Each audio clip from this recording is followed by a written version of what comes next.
Well, in this video, I would like to talk about GDP from production side and from spending side. So first, let's begin with production side. So GDP, as far as we know from the lectures, it represents for gross domestic products, right? And from production side, we first need to fully understand the definition of GDP. So GDP measures the market value of all final goods and services produced within a country in a given period of time. So from this definition, there are several things I hope you can pay attention to. The first is the market value. So GDP measures market value of all final goods and services, right? Market value are equal to price times quantity, okay? And then the second things I want to emphasize is GDP only counts for final goods and services. So for example, I bought this multivitamin gummies from Amazon for my kids to eat. Okay, probably $9, I guess, from Amazon. So when I paid $9 to buy this products, I didn't pay actual monies for the package of this products, right? So for example, I don't need to pay actual money for the cap or for the adversaries that made of those gummies, right? Those we can treat them as intermediate goods or services, okay? GDP only counts for final goods and services. Intermediate goods and services cannot count it in GDP. If not, it will result in double counted problem.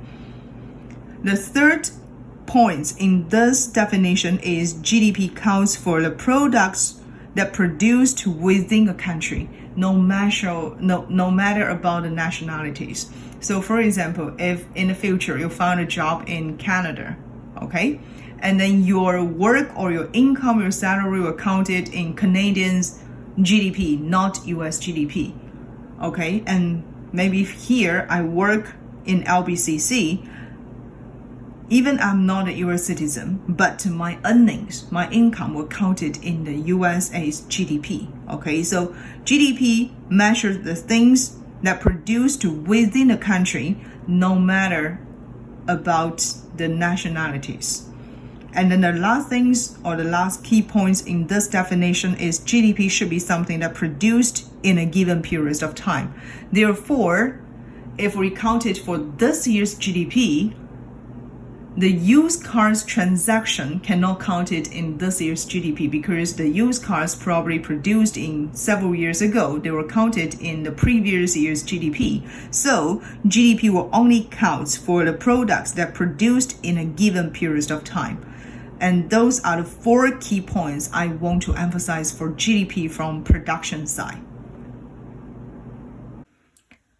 Well, we can also talk about GDP from spending side. So GDP from spending side including four components: consumption, investment, government spending, and the net exports, right?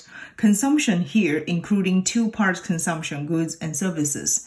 And for goods, we also can divide it into two parts, like durable goods and non-durable goods. So durable goods such as the laptops, refrigerators, cars, we can treat them as durable goods. And non-durable goods, most of the time we can treat them as like food, beverages, right? And for services, including like education, healthcare services. And for investment, one thing I want to emphasize is for the investment. So those investments in GDPs will be totally different from the investments they'll think about in the financial markets. So the investment were including three components: business, fixed investment. So for business fixed investment, including the purchase of the new equipment, or like the building of the new plants or factories, we can treat them as business fixed investment. It also including for residential fixed investment. So for those residential fixed investments, including building the new house, it should be the new house or new apartments building. And then the last thing in investment will be inventory. So inventory investment. For the government purchase, okay, So for government purchase, including 3 levels: local government purchase, state government purchase, and federal government purchase, okay? So those are their purchases, including government spending. And then the last one is net export, right? So net export,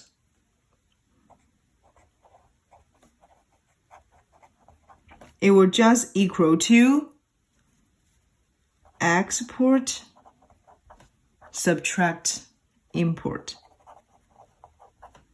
Okay, so those are the 4 components for the GDP from spending side.